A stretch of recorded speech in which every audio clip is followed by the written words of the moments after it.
What's up, everybody? Welcome back to my channel. I'm your host, Siren, and in today's last video for Deck Profile Monday, I'm giving you guys an updated, revamped deck of my Pale Moon Golden Beast Tamer deck.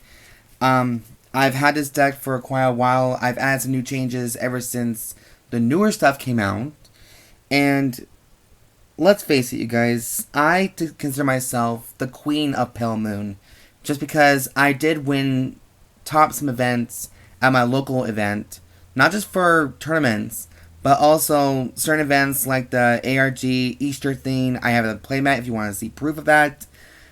You know, I feel like I earned a spot in Pale Moon, and I deserve that title, the Queen of Pale Moon. But everyone can be better at anything. Everyone's entitled to their opinions.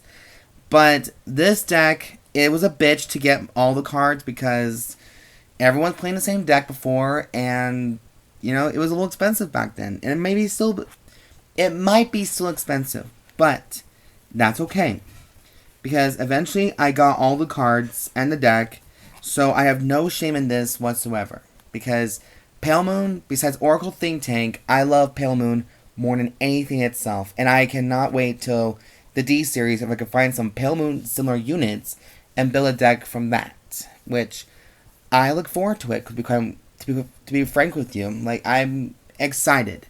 And besides, I love the fact that how Asuka Narumi caught my eye more than Misaki Tokara did. Because to me, Asuka is a reflection of myself to become like the assassin. But also her attitude towards certain people is like what I am in real life. I can be very sassy too. But this is not about me. This is about the deck profile today. So this is just a revamp of my Golden Beast Tamer deck, and I'm just going to dive right into this. So, for starters, we have Entertain Messenger. We might as well keep it to like the manga version itself, and since Asuka Narumi from the anime season 1 did not play this, we didn't have Hades Remaster as our starters. So, Entertain Messenger or Happiness Collector, either one, but I'm going to try to keep it straight to Asuka Narumi's deck to the best of my abilities. So that's why he's in here and all that fun jest. But the only difference now is the triggers and some of the units. So I'm playing a rainbow version of this deck just because it matched my playstyle a little bit more, because you got more of a variety. Now, sometimes it's a bitch when you want to play all fronts and maybe more crits or draws in fronts or crits and draws. It depends on variant, but everyone is very different in their playstyle. So that's why I'm playing 4 Tender Breeders. She's originally part of Hari's group, but I decided to bring her back in here because I fucking hate Candy Clown. I hate him. Then I'm playing 4 draw PGs of Hades Hypnotist. Okay, fine. There you go, you selfish camera. And then 4 Dynamite Jugglers. And finally 4 fronts, which is Hoop Magician. So this is like very similar to what she had in the anime manga version. So, or the V series if you want to call it. But I call it like the manga version, because these units were based on the manga. Most of them are. Okay, that's for grade 0s. For grade 1s, so what we did here is a tad bit different. For grade 1s, we're playing 4 copies of Purple Trapezist, just because I liked her very much. Everyone liked the original one because of its ability, but I do like this one better as well. Anyways, so we all know what Trapezist pretty much does at this point. Like, you still have another copy of her, or if she ever gets soul blasted from a ability, you can... Oh, fuck it, let me see. Okay, when put from rearguard to soul blast a Purple Trapezist, so herself, and call a card from your soul to rearguard. So, I don't know why I keep messing that one up. I knew the card, I played the card, I just... tongue-tied. Next, I'm playing 4 copies of her also #1 favorite, Midnight Bunny. Because this goes with the Alice and Midnight Bunny combo that we had back in the day. And surprisingly enough, I still have all my cards. So, there you go. But the only difference now is Instead of using Smiling Presenter, I'm using 4 copies of Masquerade Bunny, just for that extra grade 3 searcher. You know, just give a little good little to deck there, like little hey kind of thing.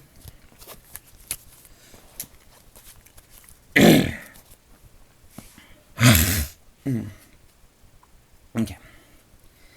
Next, for grade 2s, we're playing 4 copies of Amaranth Beast Tamer. And she's like, I think this is why she got a reprint, because of her ability. It's because when she attacks, put a unit from your rear guard into your soul, and she gets automatically 5k power. So if you have 2 of these in the Accel, 2 of these in the original rear guards, you're going to get a shit ton more boost than you think, and a lot more soul boost to feed off. So, have fun with that kicking your ass. Next, I'm playing 4 copies of Dancing Princess of the Night Sky. One of my personal favorites. You guys, you Soul Blast her. No, you Counter Blast her and Soul Blast her. Superior call a unit from your soul to rear guard. Just that simple. And I don't think that it gets a power. Oh, no. When placed from soul, she gets 3,000 power in a turn. So when she's already in soul, Superior call her from the soul, she gets 3k power. So she'll be at 12k on her own, pretty much. Unless she's in an Accel, then she gets either 5k or 10k, depending on what variant you use. Next, I'm playing 3, and then finally, 3 copies of Jumping Jills. I've seen people play a total of 4, but I prefer to play 3, just because the main stars of Grade 2 is Amaranth and Dancing Princess. Jumping Jill is the lonely alternate, but when she's placed from the soul, put a non-Grade 2. Is it a non-Grade 2? No, put one on a rear guard into her soul, so it could be any rear guard. My bad. Superior call a non-Grade 2 card from your soul to rear guard in your back row. My guess is this is good for Midnight Bunny as well. Or Masquerade Bunny, or Purple Trapezist, whatever you prefer to use. So, there's a lot of combos, and Pale Moon has been notorious for their versatility. They're a very versatile type of deck, and that's why I love them so much. Finally, for grade 3s, we're playing the main bitch herself. 4 copies of Golden Beast Tamer. When she attacks a Vanguard, you counterblast 1 and put 1 unit into your card into your soul. And then you Superior call up to 2 units from your soul to rear guard. And also, if you have 5 or more rear guards, or 4 or more rear guards, everyone in your front row gets plus additional 3,000 power. So, that's not a bad effect, if you ask me, and that's why she's a very essential card to use in any deck. But there are times that I wish it was a full Beast Tamer deck, because I did love Crimson Beast Tamer and Turquoise Beast Tamer combination, along with Barking Manticore. But unfortunately, we did not get those cards, so we just gotta use what we got. Finally, for grade 3s, 4 copies of Nightmare Doll Alice, just because of the combo. When she's put into Soul, Superior call a non-grade 3 from your Soul to rear guard. And when she's placed, maybe call up to 1 Workoroid from your Soul to rear guard. And that unit gets plus 5k power. So, this is also good for Jumping Jill, Nitro Juggler. That's why the other Nightmare Doll cards. So, yeah, that's why she's in here. And then, the last 2 copies, my personal favorite of all time. 2 copies of Barking Dragon Tamer. Because, in case you're in a bit of a tight bind, if you don't have access to Alice or Golden Beast, you have this guy. Now, the cost is a little outrageous. Counterblast 2 and put 1 unit into your soul. However, it will reset the entire board, your side and his or her side, and start fresh. And also, as a bonus, also gets plus 5k power for every unit retired.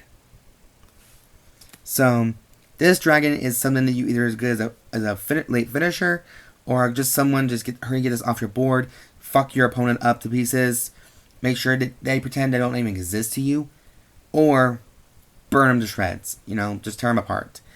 But it resets the entire field to the point your opponent's going to have to start guarding from his or her hand in order to block all these attacks. So, that's why. So, he's a finisher, she's a versatile kind of unit, And Alice is just there because not only to look cute and deadly, but also just in case if anything goes really wrong with your combos. So that's the deck profile for the main deck. For Imaginary Gifts, I'm playing 6 copies of Accel 2s because it's nice to have the draw power as well, even if it costs half. Like your opponent, your units can also get 5k power when they're on that unit on this Accel, and then also 1 quick shield. So yeah, that's just pretty much standard right then and there. So anyways, you guys, I do hope you enjoyed this updated deck profile of my Golden Beast Tamer series set. I know you guys may have your honest opinion about what units are actually better for the deck, and I know you guys may have some different other opinions to think that this is a shitty ass deck, that it's just not very good up to your standards. But like I said in my last deck, you guys, this isn't your deck. This is my deck profile. This is how I see the deck. This is how I want to test it out, and this is how much love I do have love for. So I'm sorry if it's not up to your standards, and that's being selfish. But I'm not going to quit my channel. I'm not going to quit the game because you said so, because you don't like it. You don't have to like it. If anything, you can just leave the video. It's not that hard to do. You just want to be very difficult because you want to be in control. But unfortunately for you, I am a queen. And a queen does not back down to no little peasant. Now, to me, if you're going to hate me for the wrong reasons, then don't bother coming on this channel. If you have an honest opinion about the deck, that's totally fine. If you guys don't like anything I just do and you want to get judgmental on me because you don't like me as a person, all you gotta do is click the red X, and that's it. That is no ifs and a but, give or take. And that's all I gotta say for this video, besides the fact that everything in this deck profile right now will be in the box down below. I hope you guys go check it out.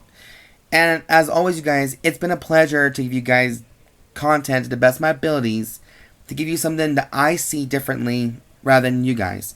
And it's okay for that. It's okay to be creative. It's okay to be different.